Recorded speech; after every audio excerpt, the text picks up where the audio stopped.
Hello, welcome to Palette Knife. Now, last episode was blue cheese. The most common question that came out of it was, what do we drink with blue cheese? Which is a good question because a blue is very powerful flavour, very powerful taste and texture. So selection-wise, it's going to be difficult. What I did was reach out to my network of winemakers and sommeliers and so forth. And basically they came back with a whole series of styles, and three of them stood out, and they are sparkling, dessert wine, and as we would expect, a big bold red. Once I had that down, I had to go and find another piece of cheese to try. Instantly, I went for the Milawa Aged Blue, which is this beautiful lump sitting in front of me.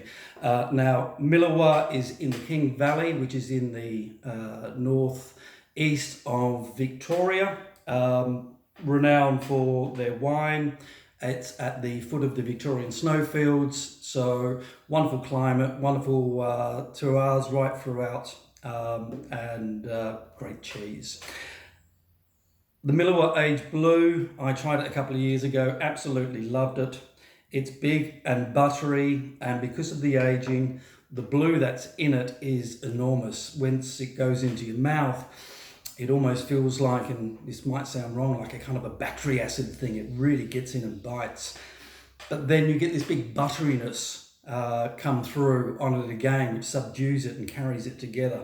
It is remarkable. I'm tempted to take this right now. But first of all, just bring that aroma in through the nose.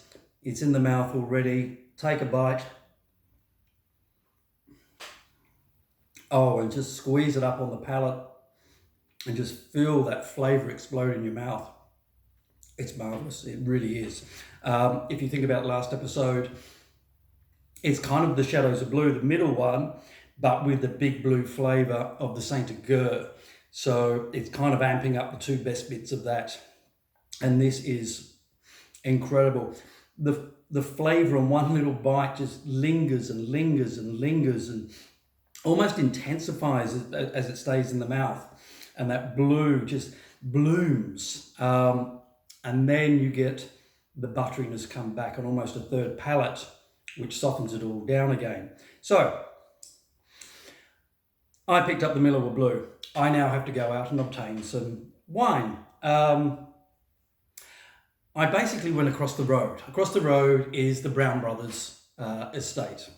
And I spoke to Brown Brothers because I knew that they would have all of the wine styles that I was looking for.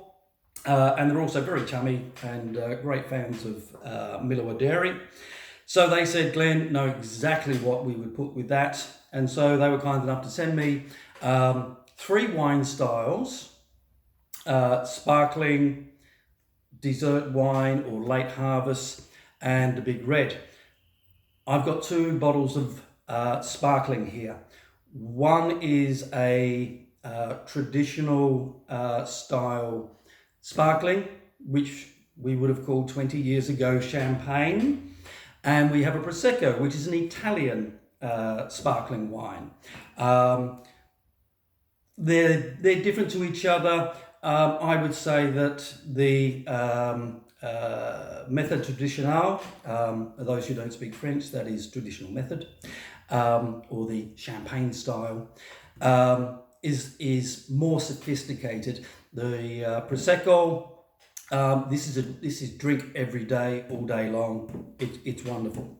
So if you think you don't like champagne, try Prosecco and get that bubbly flavours and so forth. So the first one we're going for is the Brown Brothers Methode Traditionalle. It uses exactly the same grapes as they use in the Champagne region of France. That's a very big sigh, which is Pinot Noir, Chardonnay and Pinot Meunier. And it's basically done the same way. We call it sparkling because it wasn't made in that region. What we're looking for in a champagne, I know this because I've gone to harvest in France, is a lovely golden colour, a even flow or tempo of the bubbles, and the bubbles to be of pretty much the same size. Looking at that, it's fitting everything. Now, again, like your food, like your cheese, like when you walk into a restaurant, smell. This doesn't make you a wine. Anyway, smell the wine. It adds something to the to your palate. You'll get some aromas that you might not originally taste. So, nose in, yes, to me that smells like a sparkling or champagne style wine. In we go. Oh, the thing that really gets me every time with champagne, or sparkling wine, sorry, is that first texture in your mouth. It's not so much the flavour, it's the feel. It is that bubble that goes in, and it's happiness. It actually makes you feel good. It makes you feel happy, feeling that texture in your mouth. And now I'm starting to get that buttery creaminess coming back from the cheese because of the champagne. And if anyone was around in the 90s when the Chardonnays were all big and going strong, they were very buttery. So I can see that sort of connection working well there. But just quickly again, I'm going to have a little bit more cheese. Refresh the palate. God, I love that. And now,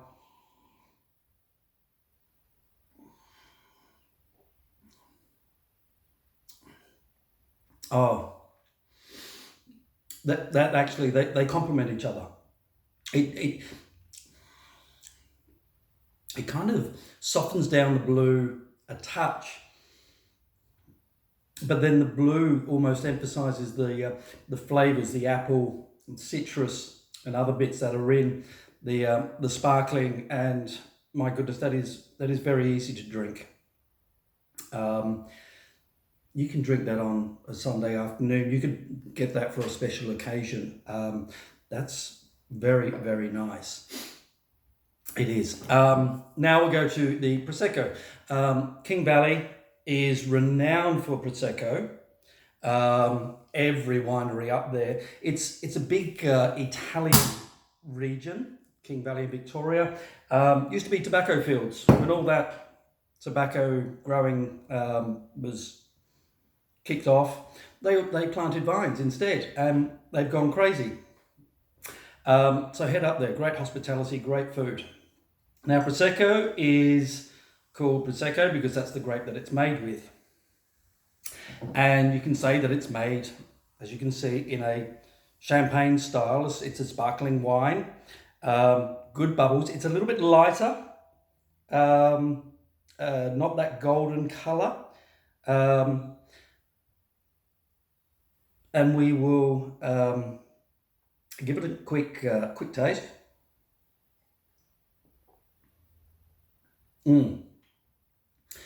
It's a lot richer, mouthfeel, almost creamier.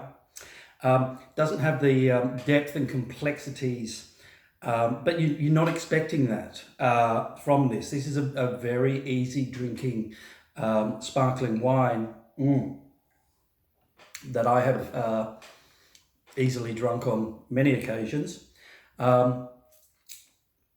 Interesting fact, if you want to impress your friends when you go down this path, the Italians now are trying to say that you can't call Prosecco unless it was made in Italy. In the same way as you can't call sparkling wine champagne unless it was grown in Champagne region. The only problem with that is Prosecco is the name of the grape. You can't go to Prosecco in Italy. There's not a region really called Prosecco. It's just the name of the grape. In the same way, Chardonnay is the grape, and Shiraz is a grape, and on and on and on. So it'd be interesting to watch. Apparently the EU has told Australia, don't worry about it, just call it Prosecco, move on. Okay, we got another hit of cheese.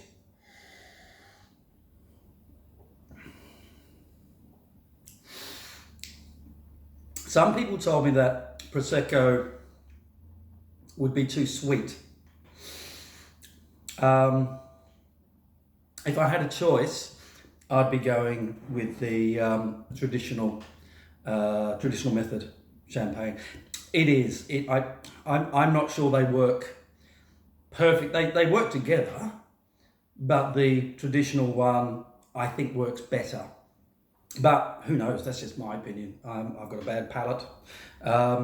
We'll see what you think, but go and give it a try. So they're the two sparklings. The next is what we call a dessert wine, and you kind of say, well, of course you're going to have cheese for dessert, so we're going to have a dessert wine. This one here is the Noble Riesling. This is made, also known as late harvest, so you leave the grape on the vine a bit longer, really intensifies the sugars. And then what they also look for, and interesting, if you continue on, they're looking for a fungus called botrytis, which works with the grape and creates the flavours. So in these two here, they're both reliant on a fungus, a mould, to create additional flavours. Fascinating. So you generally get these in half bottles. They are incredibly sweet. They are very, very powerful. Hence that dessert. You have it with ice cream and cake or with your cheese selection. You do not pour a glass like this of dessert wine. I did do that the first time I had a bottle. No, you want like a little sherry glass or a little port glass or something petite, because it's a sipper. It's think like a port or a Tokay. It's kind of getting on that scale. Okay, nose in. Oh, orange rind, honey. You instantly it smells like something that would be served for dessert on a plate, not in a glass. Oh, it's like a really runny honey.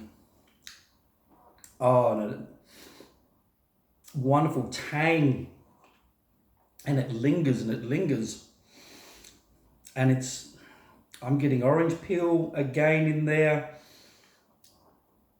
Lots of wonderful flavours. But how does it go with the cheese?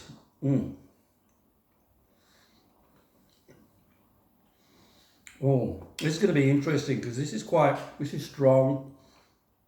You'd almost say bitter, acidic in some respects. And this is really sweet and soft, and it's two worlds colliding. But do extremes work? Or do you have companion flavours? You decide that on your own palate. Here we go.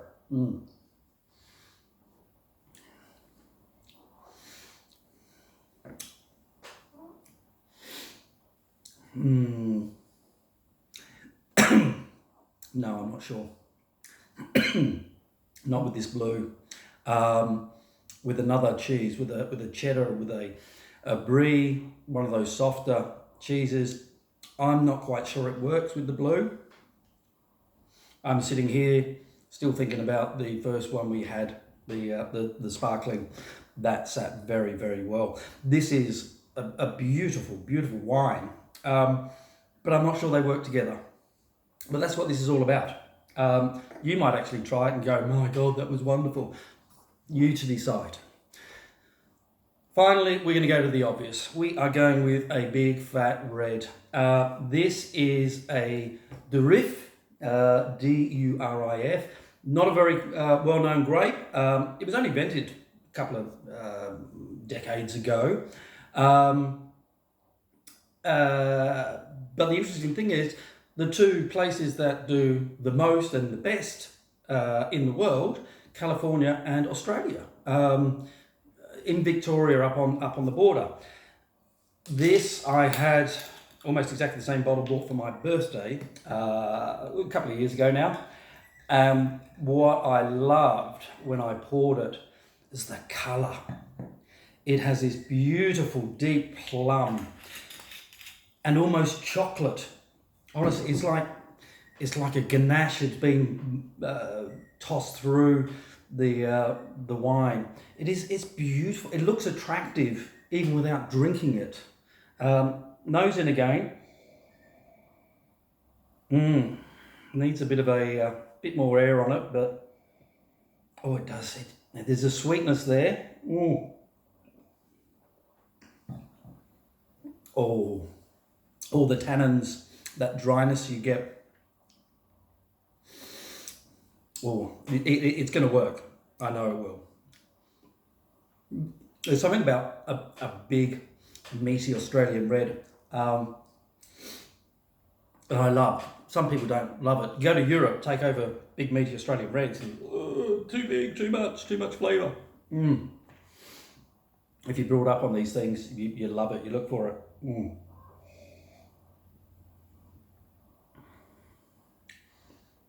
Oh, that works well. That sits very nicely with the two. They're dancing together. One's not overplaying the other or dumbing the other one down. I don't know if I'd say this is the man in the dance, in the paso doble. This is the woman. The cheese is guiding the wine around, and the wine is just following the instructions. Yeah, hang on, one more of this. Oh, that's nice.